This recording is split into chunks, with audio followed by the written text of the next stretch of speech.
leur Seigneur. Bien le bonjour. Et vous savez quoi les amis? À partir d'aujourd'hui, appelez-moi Dean le plus que vainqueur. Et oui, c'est comme ça que Dieu nous voit. Alors que nous avons revêtu ces armes, nous sommes prêts à livrer bataille. Il ne manque plus qu'une pièce à notre armure divine. Au travers de tous nos rendez-vous, j'ai compris que devenir inébranlable, ce n'était pas le fruit du hasard. Cela nécessite la grâce de Dieu, bien entendu, mais également une volonté. Il y a une résolution à prendre, une décision et un travail à accomplir. Dieu ne fera pas tout à notre place. Ce n'est pas Dieu qui va mettre l'armure sur toi. C'est toi qui, connaissant les avantages de l'armure, dois t'en saisir et t'habiller avec. Cela est tout à fait à notre portée. Soyons donc toutes et tous attentifs à ce qui va suivre aujourd'hui pour découvrir l'arme des armes. Et notre rêve deviendra réalité. Direction le QG Logos.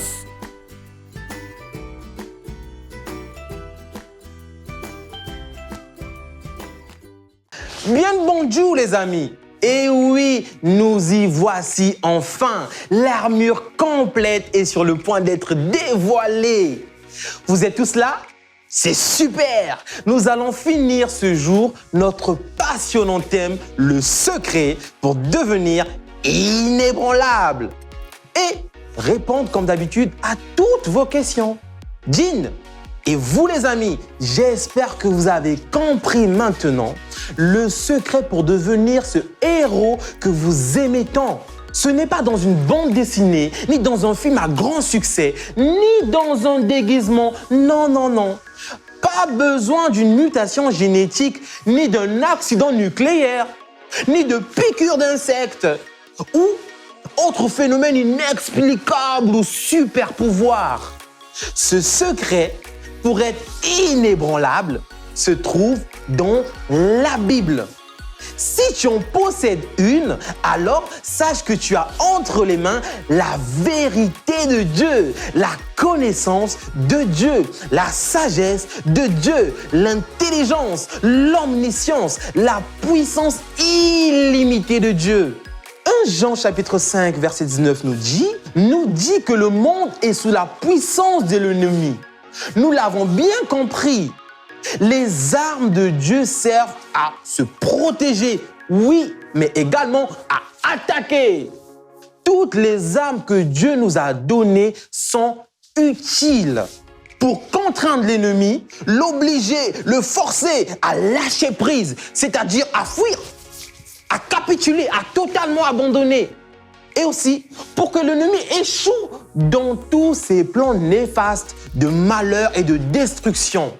Ils sont utiles pour conquérir les territoires pour la cause de Dieu, pour récupérer ce que le diable a volé et qui appartient aux hommes. Les armes sont aussi utiles pour le royaume de Dieu. Et oui, pour que le royaume de Dieu se répande, c'est-à-dire progresse par l'évangélisation. Aussi pour que le ciel se manifeste sur la terre, c'est-à-dire pour que le bien se propage sur terre. Tu comprends bien que pour gagner ce combat, il ne suffit pas de se défendre seulement, mais il faut aussi lancer des offensives et des contre-offensives. Il faut apprendre à repousser les assauts de l'ennemi, mais aussi à partir à la conquête. Ça, c'est être inébranlable comme Dieu l'est. Prenons nos Bibles et lisons ensemble ce passage. Éphésiens 6, les versets 13 et 17.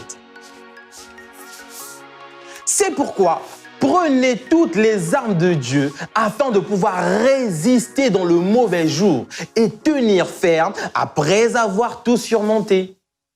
Prenez aussi le casque du salut et l'épée de l'esprit qui est la parole de Dieu. Rejoignons notre cher savant sage, Monsieur Je sais tout. C'est avec impatience que nous le retrouvons pour son exposé sur les armes anciennes. Eh oui, tu te doutais bien qu'il manquait une pièce à notre armure. Une pièce capitale, une arme offensive, une arme pour attaquer. Je veux parler de l'épée. Ne t'inquiète pas, je ne parle pas d'un canif, ben non. D'une épée en bois non plus, ou en plastique. Mais non, je ne parle pas de ça.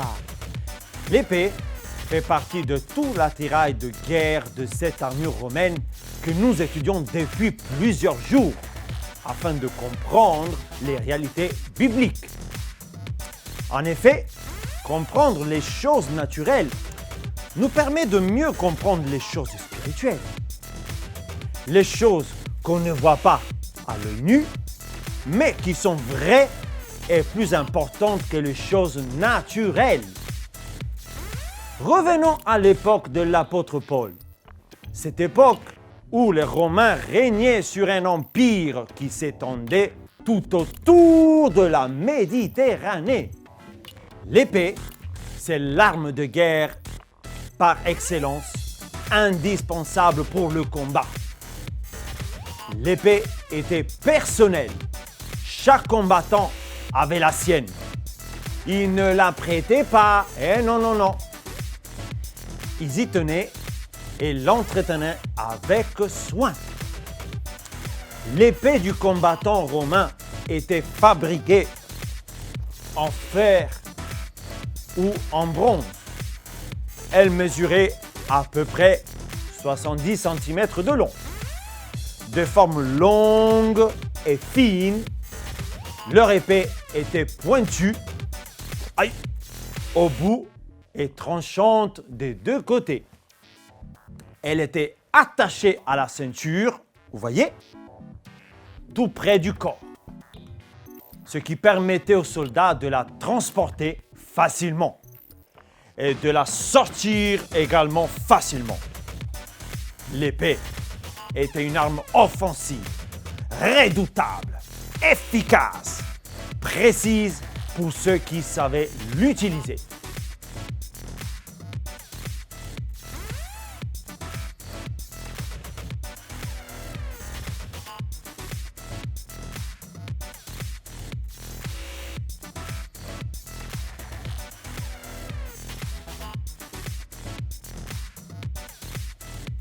À bientôt! Comment ça? Vous ne me reconnaissez pas? C'est moi, Monsieur Je sais tout, l'inébranlable, l'invincible, le redoutable. Professeur Je sais tout, pouvez-vous nous rendre l'antenne s'il vous plaît?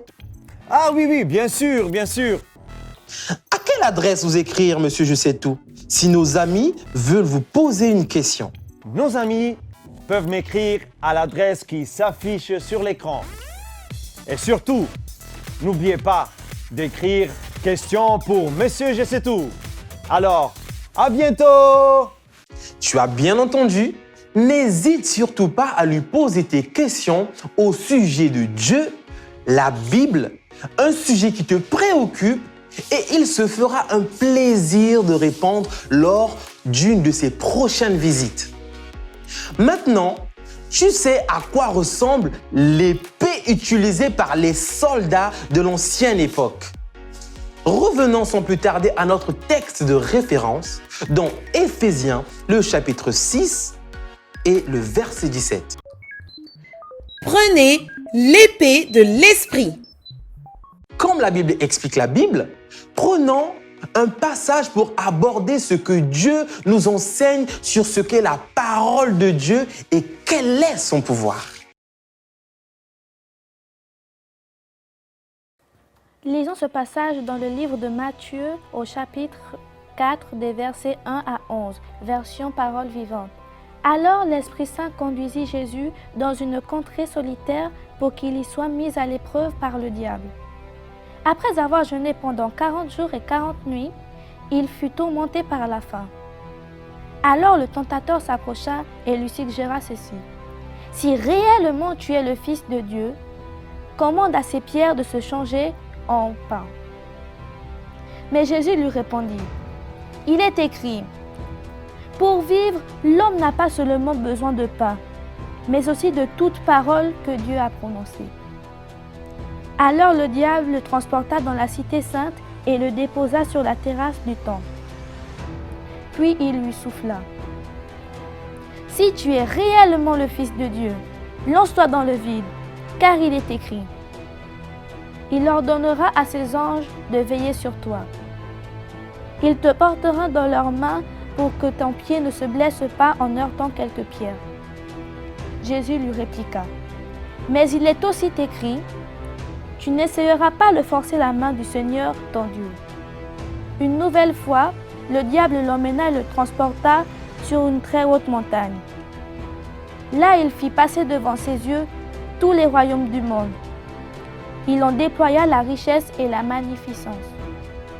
Puis il lui dit, « Tout cela, je te le donnerai si tu te mets à genoux devant moi pour m'adorer. » Cette fois, Jésus l'apostropha. « Va-t'en, Satan, car il est écrit, c'est devant le Seigneur ton Dieu que tu te prosterneras. C'est lui seul que tu adoreras et que tu serviras. » Là-dessus, le diable le quitta. Et voici que des anges s'approchèrent et se mirent à le servir. Bonjour, je m'appelle Ervina. Je me pose les questions suivantes au sujet du texte que nous venons d'entendre. Pourquoi Jésus, le Fils de Dieu, a-t-il été tenté par le diable? Bonjour Ervina, c'est une très bonne question. Jésus avait une mission quand il est venu sur terre. Il devait apporter le salut au monde en détruisant le péché et son pouvoir. Dans le désert, Jésus a été tenté par le diable, car ce dernier avait l'intention de pousser Jésus à échouer dans sa mission. Il voulait pousser Jésus à faire une faute, le pousser à se disqualifier. La tentation est une chose que le diable utilise pour amener les hommes à désobéir et ainsi à les éloigner le plus possible de Dieu. Souviens-toi, dans le jardin d'Éden, la même chose s'est produite. Ève a été tentée et Adam a péché.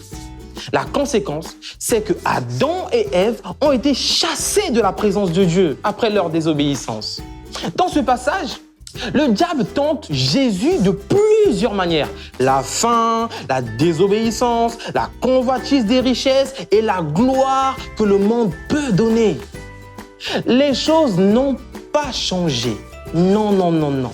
C'est ainsi que le diable continue à maintenir esclaves les êtres humains. Il arrive parfois également à les détourner de Dieu en leur proposant toutes sortes de pièges. Par exemple, en leur proposant toutes sortes de produits qui détruisent le corps. Les drogues, la cigarette. Il tente les personnes en les influençant à adopter des comportements contraires à la volonté de Dieu. La rébellion, la haine, la jalousie ou encore la distraction en faisant perdre beaucoup de temps dans les choses complètement inutiles. Ou encore, il propose même des richesses, des biens matériels, la célébrité, le pouvoir, mais à condition que ces personnes l'adorent lui le diable et renoncent à adorer Dieu. Quel drame! Pourquoi le tentateur commence-t-il ses questions par « Si tu es le Fils de Dieu » ? Très bonne question. Le diable commence ses questions par « Si tu es le Fils de Dieu » car il veut ainsi semer le doute dans la tête de Jésus. Ces questions ont pour objectif de déstabiliser Jésus. Il veut surtout remettre en cause la seigneurie de Jésus pour pousser Jésus à désobéir à Dieu. Il veut le pousser à la faute, au péché. Mais tu constateras que Jésus connaissait parfaitement son identité. Il sait qu'il est fils de Dieu. Il n'a pas besoin de le prouver à qui que ce soit. Cette vérité, cette assurance, lui a permis de ne pas tomber dans le piège du diable. Pourquoi Jésus répond-il toujours en disant « Il est écrit » ? Jésus répond systématiquement en disant « Il est écrit » car c'est la meilleure des solutions. Face aux paroles de mensonges et de doutes prononcées par le diable, Jésus replique par la parole de Dieu qui est la vérité. Jésus n'a pas essayé de se justifier avec ses propres mots, sa propre intelligence ou sa connaissance. Mais il s'est référé à la parole de Dieu, qui a la plus grande autorité sur terre. Merci pour toutes ces réponses. Maintenant, j'ai une question pour vous. Pourquoi le diable a-t-il fini par partir loin de Jésus? Eh bien oui, c'est évident. Le diable a quitté Jésus car il avait échoué lamentablement dans sa tentative de détourner Jésus de la volonté de Dieu. Il n'a pas réussi son objectif, qui était de faire échouer sa mission. Jésus est resté ferme, basé uniquement sur la parole de Dieu. Et c'est cette attitude qui a fait fuir le diable. Un passage dans la Bible dit de résister au diable et lui, il fuira loin de vous. C'est exactement ce qui s'est passé. Jésus a résisté en utilisant la parole de Dieu. Jacques 4, verset 7 dit « Soumettez-vous donc à Dieu, résistez au diable et il fuira loin de vous. » Pourquoi dit-on que la Bible est l'épée de l'esprit? Notre verset de référence nous dit que l'épée de l'esprit est la parole de Dieu, n'est-ce pas? Relisons ensemble. Verset 17. Et l'épée de l'esprit qui est la parole de Dieu. Il y a également Jean 6, 63 qui dit que les paroles que je vous ai données sont esprit et vie. Or, nous savons que la parole de Dieu est complète dans un livre. Non pas un livre ordinaire, mais un livre dont Dieu a inspiré chaque chapitre, chaque phrase et chaque mot. Ce livre, c'est la Bible. La Bible est la parole de Dieu, qui est elle-même l'épée de l'esprit. Donc la Bible est l'épée de l'esprit.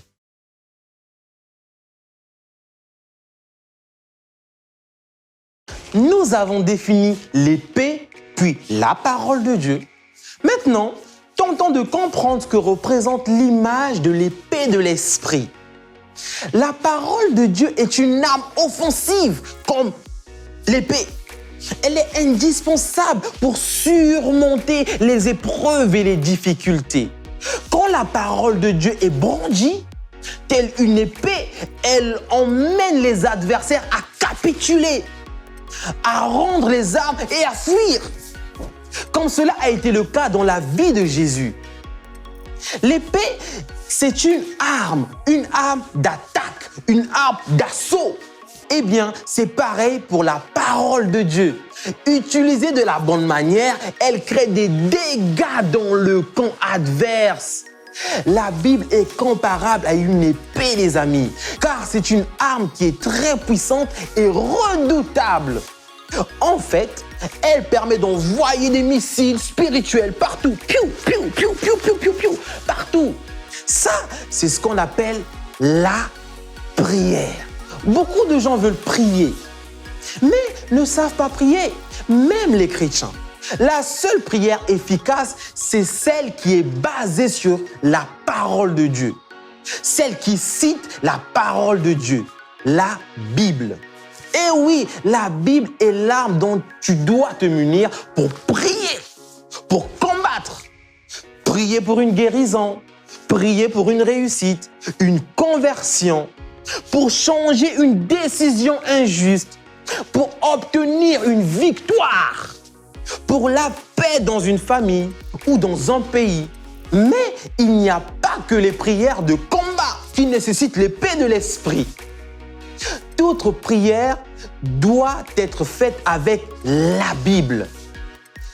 Prière de remerciement, prière pour augmenter notre amour pour Dieu, pour obtenir une grâce de Dieu, prière pour demander pardon pour un besoin. Toute prière doit reposer sur la parole de Dieu. La parole de Dieu est une épée bien affûtée avec une lame à double tranchant. Telle une épée, Elle permet de frayer un chemin là où il n'y avait pas de chemin. Elle permet de tailler, c'est-à-dire de découper tous les obstacles qui veulent t'empêcher d'avancer. La paresse, la mollesse, les mauvaises compagnies, les distractions du monde, la perte de temps dans les choses inutiles et sans but. Par exemple, des heures et des heures et des heures passées devant des écrans. C'est perdre son temps, c'est-à-dire perdre des morceaux de sa vie. Car la vie sur terre, c'est le temps que Dieu nous donne. Voilà des exemples d'obstacles que le diable met sur ta route pour t'empêcher de progresser. Dieu exauce les prières quand on lui présente une requête comme un avocat devant un juge qui demande que la loi soit appliquée. Ésaïe 55, le verset 11 nous dit « Il en sera de même de la parole que j'ai prononcée. Elle ne reviendra jamais vers moi à vide, sans avoir accompli ce que je désirais et sans avoir atteint le but que je lui ai fixé. » Pour devenir inébranlable, prends l'épée de l'esprit. Cette épée qu'est la parole de Dieu, tu l'auras compris maintenant.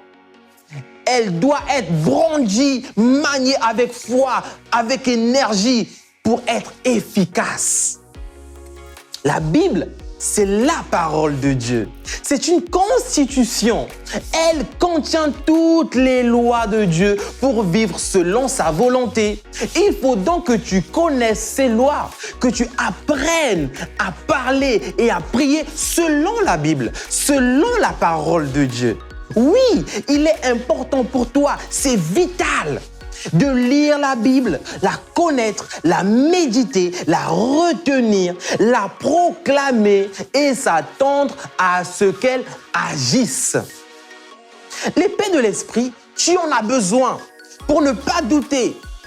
En connaissant ton identité, tu ne peux plus être dans la défaite car tu sais qui tu es. Bien-aimé de Dieu, roi sur terre, créature merveilleuse, Christ vit en toi. Ainsi, personne ne pourra te faire douter de qui tu es. La parole de Dieu que tu prononces est une puissance. Les versets que tu proclames ont de l'impact. Ils sont à même de détruire les œuvres autour de toi que le diable a mis. Souviens-toi, il veut te faire échouer, mais avec l'épée de l'esprit, il échoue dans sa mission de te faire échouer. Amen! Dis avec moi Amen, n'est-ce pas merveilleux? Alors, exemple, quand tu sens la peur venir, tu proclames « Dieu est avec moi, je ne suis pas inquiet car je ne suis pas seul. Je ne crains pas les terreurs de la nuit. » Ésaïe 41, verset 10. « Ne crains rien, je suis avec toi. Ne promène pas des regards inquiets. Car je suis ton Dieu, je te fortifie, je viens à ton secours, je te soutiens par ma droite triomphante. » Psaume 91, le verset 5, « Tu ne craindras ni les terreurs de la nuit, ni les flèches qui volent le jour. » Quand tu révises un examen, un contrôle, et que tu as peur d'échouer, demande la sagesse de Dieu et son intelligence. Jacques 1, le verset 5 nous dit « Si l'un de vous manque de sagesse, qu'il demande à Dieu, qu'il la lui donnera, car il donne à tous généreusement et sans faire de reproche. » Quand tu veux témoigner de Jésus à quelqu'un, tu te souviens, l'Esprit du Seigneur est la puissance qui te fait témoigner. Acte 1, 8. Mais vous recevrez une puissance, le Saint-Esprit survenant sur vous. Et vous serez mes témoins à Jérusalem, dans la Judée, dans la Samarie et jusqu'aux extrémités de la terre. Et c'est comme cela pour tout. Avec la parole de foi, tu commandes et tu es obéi. Enfin, avec l'épée de l'esprit, qui est la parole de Dieu, tu déclares des bénédictions sur ta propre vie. C'est-à-dire, tu prononces de bonnes paroles que Dieu a pour toi. Par exemple, je ne manquerai de rien. Si je tombe, je me relève. Je suis la lumière du monde. Je peux tout par Christ qui me fortifie. Cette épée de l'esprit, tu dois le garder toujours sur toi.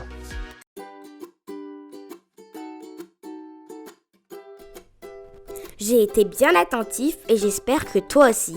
Pour tenir ferme, être inébranlable, toujours vainqueur et marcher dans le triomphe, il faut, selon Éphésiens 6, verset 17, prendre l'épée de l'esprit.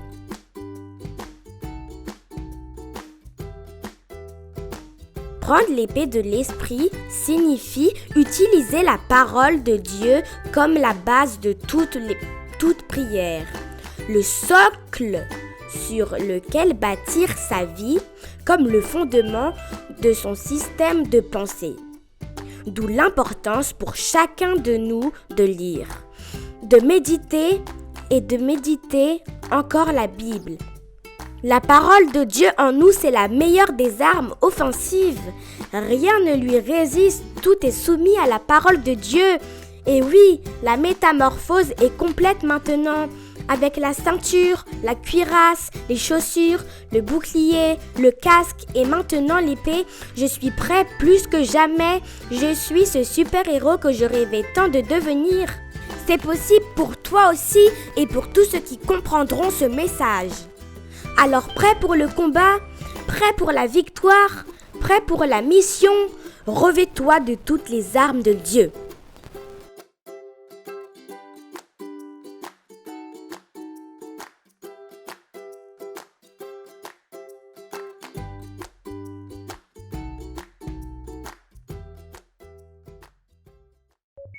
La parole de Dieu, nous en avons besoin pour détruire les œuvres du diable et imposer le règne de Dieu en nous et autour de nous. Revêt-toi de toutes les armes de Dieu pour devenir et rester inébranlable. la vérité, nous en avons besoin pour vaincre l'arme principale du diable qu'est le mensonge. La justice, nous en avons besoin pour contrer les accusations du diable. Les ailes, nous en avons besoin pour vaincre la tiédeur spirituelle et devenir fervent pour Dieu. La foi nous permet de contrecarrer les traits enflammés de l'ennemi. L'assurance du salut est importante pour vaincre le doute que veut créer le diable en nous. La parole de Dieu détruit les œuvres du diable et impose le règne de Dieu en nous et autour de nous.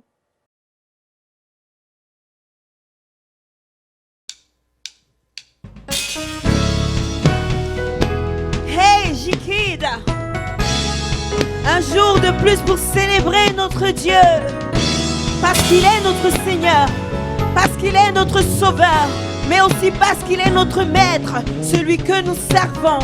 Alors si, en ce jour, tu veux le célébrer comme ton Maître, est-ce que tu peux chanter avec nous? Hey, est-ce que tu peux le célébrer?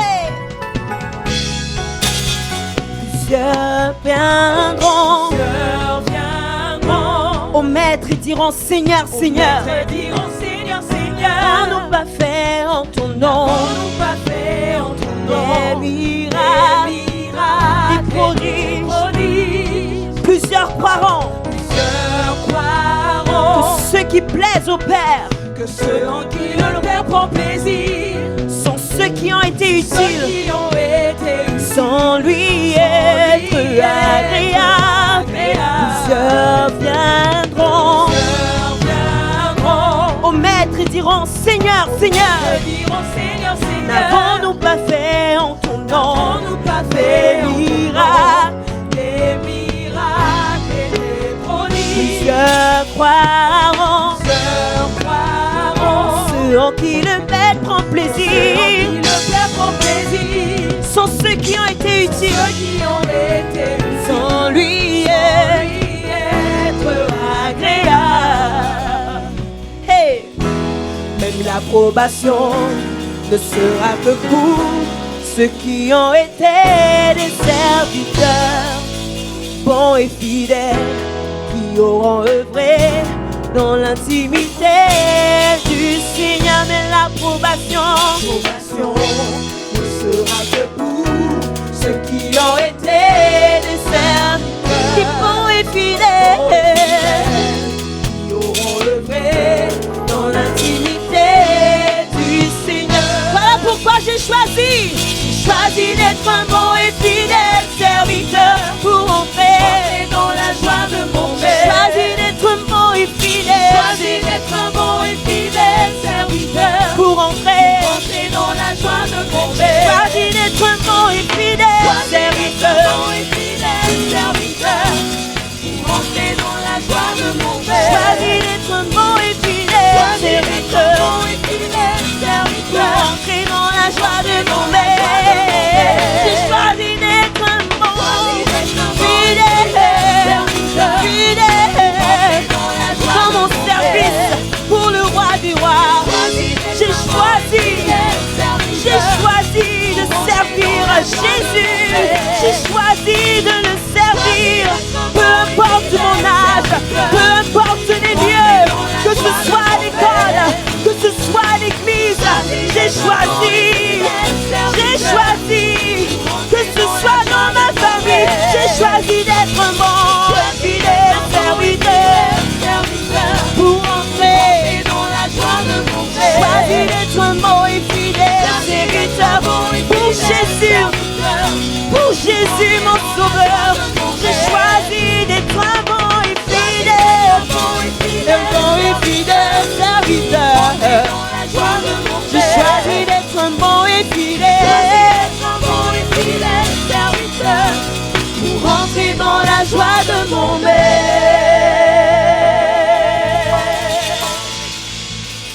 Alléluia. Ainsi s'achève notre rendez-vous DG Kids. Avant notre jeu du jour, l'étape ultime de notre défi. Et oui, ça y est, l'armure de Dean est presque complète. Ajoute-lui l'épée de l'esprit, scan ou photographie. Envoie-nous ton chef-d'œuvre à l'adresse suivante qui s'affiche: ijchezvous@impactcentrechrétien.com. Nous publierons au cours d'une prochaine émission les plus belles réalisations des armures complètes. Merci à tous ceux qui ont participé lors des précédentes émissions. Vous êtes talentueux. Regardez le résultat, c'est magnifique.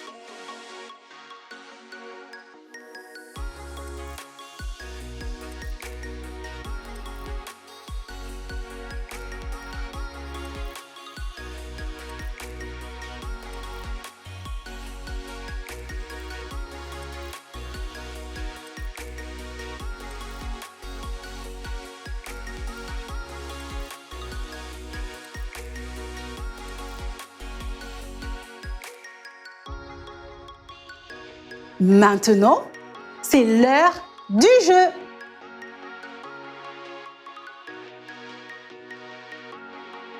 Mais avant la nouvelle grille, félicitations aux vainqueurs de la première grille de mots croisés. Bravo à vous qui avez fait un sans faute.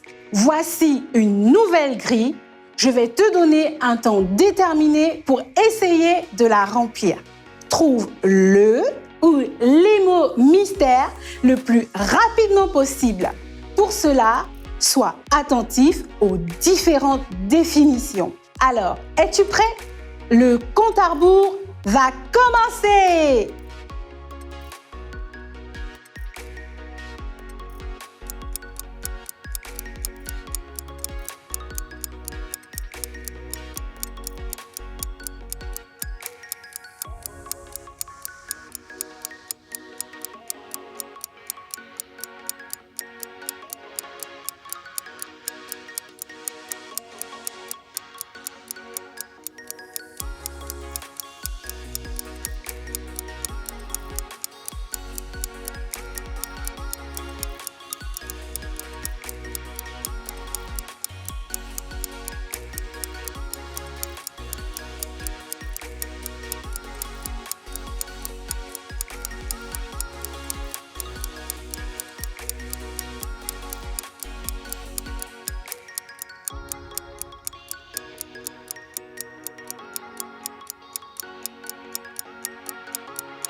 Facile, n'est-ce pas? Ou veux-tu un peu plus de temps? Allez, je te laisse 1 minute supplémentaire.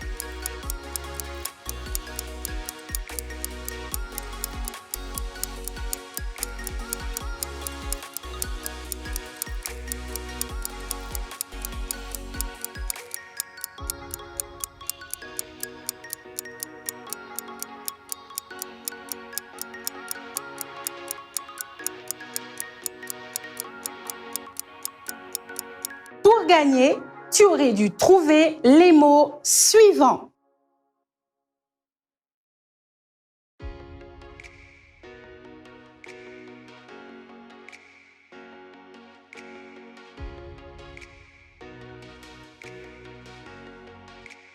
Ça a été un plaisir de nous retrouver.